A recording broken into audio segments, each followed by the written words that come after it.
नागपूर येथून महारेलच्या महाराष्ट्रातील 12 विकास कामांचा केंद्रीय मंत्री गडकरींसह महसूल मंत्री चंद्रशेखर बावनकुळे यांच्या हस्ते 15 डिसेंबर रोजी लोकार्पण सोहळा संपन्न झाला। अमरावती येथील गोपालनगर अंडरपासचे बांधकाम 45 करोड निधीतून पूर्ण काम करण्यात आले। या कामाकरिता माजी खासदार नवनीत राणा यांचे विशेष योगदान राहिले। सोबतच आमदार रवी राणा यांनी जनतेच्या मागणीवरून सतत पाठपुरावा केल्याने 15 डिसेंबर रोजी रवी राणा यांच्या हस्ते फीत कापून अंडरपासमधून वाहनांना ये-जा करण्यास सुरुवात करण्यात आली। उद्घाटन कार्यक्रमाला भाजप शहर अध्यक्ष डॉक्टर नितीन धांडे, माजी नगरसेविका सुमती ढोके, मनपा आयुक्त सौम्या शर्मा यांच्यासह शेकडो नागरिक उपस्थित होते। अंडरपास उद्घाटनानंतर रेल्वे गेट बंद करून अंडरपासमधून आजपासून वाहनांना ये-जा करण्यास परवानगी देण्यात आली। यावेळी आमदार रवी राणा यांनी केंद्र सरकारसह राज्य सरकारचे आभार मानले। मात्र एकीकडे राजापेठ अंडरपासमध्ये दर पावसाळ्यात नदी सदृश्य परिस्थिती निर्माण होऊन वाहन चालकांना वाहने काढत असताना तारेवरची कसरत करावी लागते।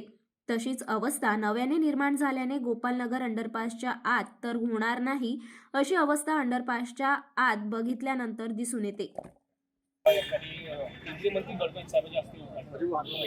गोपालनगर अंडरपास, आंबोली अंडरपास, बंडेराचे फ्लायओव्हरचे कामं, अनेक कामं जवळपास करत असताना 2000 कोटीपेक्षा जास्त इथे रेल्वेचे काम मंजूर करून आणले। त्यापैकी 10 ते 15 अंडरपास मंजूर करून आणले। आणि आज राज्याचे मुख्यमंत्री देवेंद्र फडणवीस साहेब, आदरणीय केंद्रीय मंत्री नितीनजी गडकरी साहेब यांच्या शुभ हस्ते याचं उद्घाटन झालेलं आहे।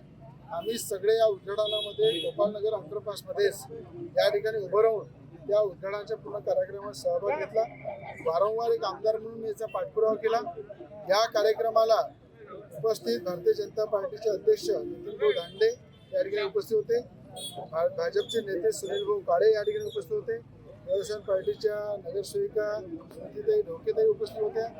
त्यावेळी वंदनाताई हरणे भाजपच्या नगरसेविका उपस्थित होत्या। डॉक्टर तायडे साहेब उपस्थित होते। त्याचप्रमाणे आमचे मंगेशभाऊ भाजपचे मंगेशभाऊ खोंडे उपस्थित होते। त्यानंतर ठाकरेजी आहे, निंबाळकरजी आहे, अनेक या ठिकाणी शर्मा साहेब आहे, अनेक या ठिकाणी उपस्थित सगळे भाजप आणि व्यवसाय पार्टीचे कार्यकर्ते यांच्या उपस्थितीत ऑनलाईन पद्धतीने गडकरी साहेबांनी उद्घाटन केलं। त्याबद्दल गडकरी साहेबांचे राज्याचे मुख्यमंत्री देवेंद्र फडणवीस साहेबांचे आभार व्यक्त करतो। आणि मला असं वाटते की ज्या पद्धतीनं राजकमल चौकासाठी सुद्धा मुख्यमंत्र्यांनी 3 दिवसाआधी झालेल्या मीटिंगमध्ये 17 कोटी रुपयाचे अमाऊंट दिलं। त्या अमाऊंट दिल्याबद्दल राजकमल चौकाचा ब्रिजचाही प्रश्न सुटलेला आहे। लवकरच त्याचं काम सुद्धा सुरू होणार आहे। म्हणून आज सरकारचं कामामध्ये, विकास कामामध्ये प्राधान्य आणि त्या प्रत्येक कामाला आमदार म्हणून मी पाठपुरावा करतो। तर मला असं वाटतं की राज्याच्या मुख्यमंत्र्यांचं अमरावतीकडे खूप लक्ष आहे। प्रचंड ताकदीनं अमरावती जिल्ह्याचा विकास होत आहे, प्रचंड ताकदीनं अमरावती शहराचा विकास होत आहे।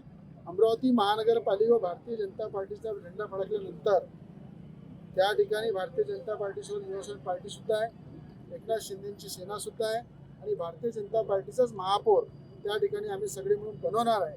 त्या ठिकाणी 500 कोटी रुपये त्या ठिकाणी मुख्यमंत्री महानगरपालिकेच्या विकासासाठी देणार आहे।